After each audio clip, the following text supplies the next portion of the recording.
Without further ado, I would like to introduce very briefly our guests. First of all, Victoria Hoy. She's an associate professor of political science at the University of Notre Dame. She also serves as the academic advisory. She also serves on the academic advisory committee of the International Center on Nonviolent Conflict.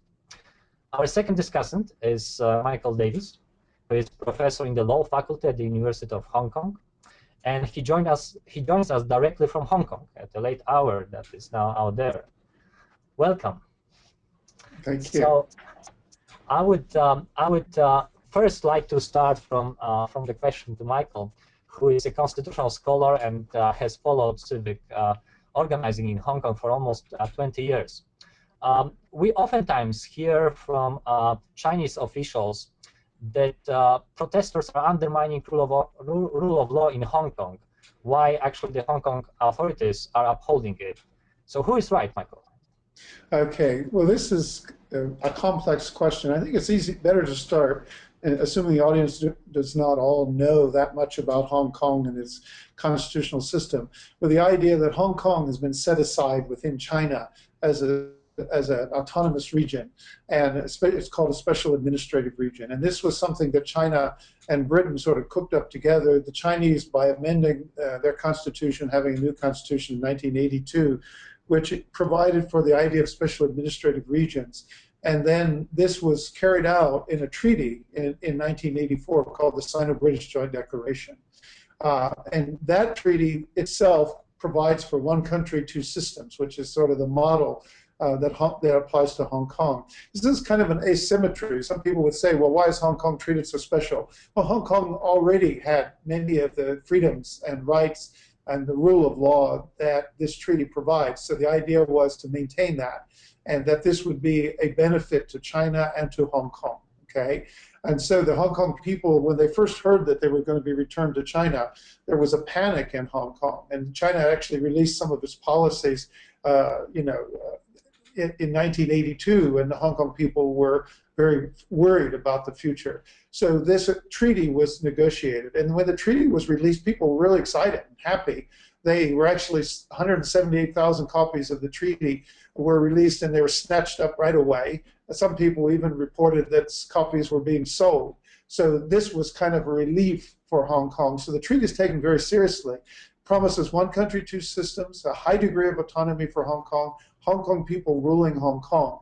And it has all kinds of guarantees about rights. Most of the rights, in fact, there's like 16 rights listed in the treaty. Half of them are free speech. So it's very... So do Hong Kong people have a right to protest or engage in civil disobedience under those? Well, they have a right to protest. They have very strong right to free speech. And so the treaty provides for this. It provided for the existing legal system, the rule of law, and so on. All of this was stipulated into the Basic Law. And so the Chinese, when they wrote a Basic Law, were not writing on a clean sheet of paper, but rather carrying out their obligations under the treaty.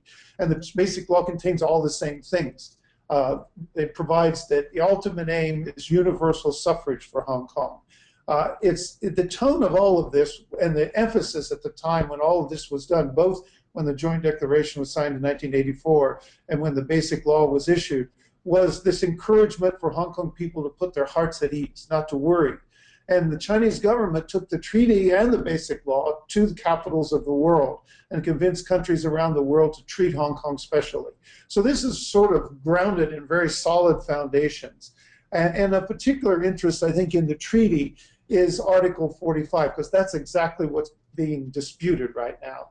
And that article includes some idea of gradual and orderly progress towards democracy. China had withheld democracy, really much progress at all, until now it's talking about it. So it's saying that there could be universal suffrage in 2017, which is 20 years after the handover.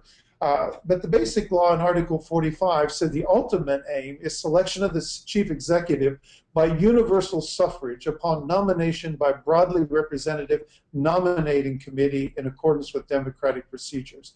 This has become the source of tension. China wants to use or control who's in the nominating committee, and then it wants to require a 50% vote in the nominating committee, and then limit the number of candidates that committee can nominate. The net result of all of that, as Hong Kong people understand it, is to exclude the democratic forces in Hong Kong, in effect, in this very pro-Beijing committee, to ensure that only candidates approved by Beijing are submitted to the voters. So they claim this as universal suffrage, but Hong Kong people don't believe it.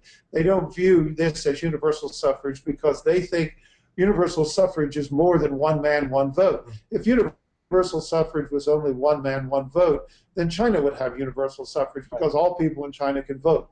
So the people in Hong Kong are upset about this, and they view it as an attempt to sort of manipulate the outcome.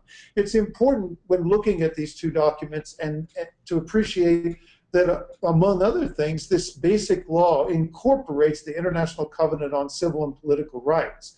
So Article 25 of the International Covenant also applies in Hong Kong. So when you have this idea that we're going to vet candidates in a sort of Iranian-style model, the Hong Kong people are outraged, and they think that, in effect, Beijing is violating the basic law. And so this gets to the question, the second part of your question, the rule of law.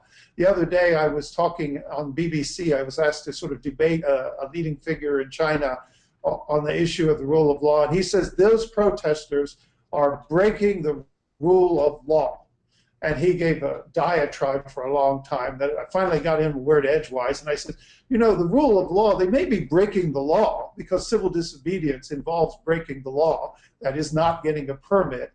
But the rule of law, you undermine it. And it's the rule of law. It usually refers to how the government is subject to the law, that it rules according to the law. And so in Hong Kong people's view, it's the Beijing government that's taken liberty with the notion of universal suffrage that is undermining the rule of law. And he says, well, then if that's the case, you should take it to court in Hong Kong, because Hong Kong has the rule of law. And then I pointed out to him that Beijing has also issued a ruling that says the NPC Standing Committee decision is binding on the courts of Hong Kong. So there's no opportunity to challenge it. Can't challenge it through democracy. You can only challenge it on the street. And this is where the civil disobedience point comes in.